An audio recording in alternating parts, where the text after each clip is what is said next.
Suppose CH3 it means ये alkene है। Okay, तो जनरल फॉर्मूला क्या होगा? CnH2n प्लस 2, CnH2n प्लस 2, बल्कि आप ऐसे लिखते हो CH3CH2X। आपने एक हाइड्रोजन कम कर लिया, उसकी जगह किसे ले आए? हेलोजन को ले आए, तो आपका फॉर्मूला कौन सा बनेगा? CnH2n प्लस 1 हो जाएगा, हाइड्रोजन की जगह 1 हो जाएगा, और उसके साथ कौन आ गया? हेलोजन। ओके, तो this is the general formula of halo alkane.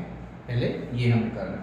दूसरा, सपोज आपने ऐसा लिखा R C H H और X, तो यहाँ पर ये जो कार्बन है कितने कार्बन से अटैच है? एक, मतलब ये हो जाएगा प्राइमरी। ओके, बराबर। चलो सपोज एग्जांपल लिखते हैं प्राइमरी का CH3 CH2 CH2 Cl। आपको ये कार्बन ही चेक करना है कितने से अटैच है ना, ये कार्बन तो एक कार्बन से ही अटैच है, बराबर। तो इसलिए वो कौन सा कहलाएगा? प्राइमरी, बराबर। चलो मानो कि मैंने ऐसा लिखा CH3 CH CH3 CH2 Cl, कौन सा कार्बन से देखोगे आप? ये वाला कितने से अटैच है?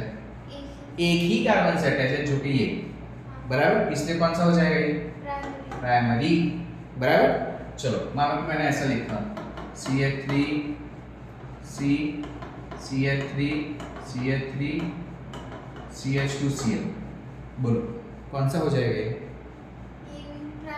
प्राइमरी।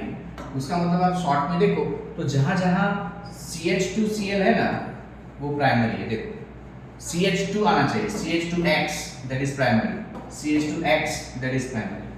ओके, तो ये आपका हो गया प्राइमरी अल्काइल हैलाइड। देखो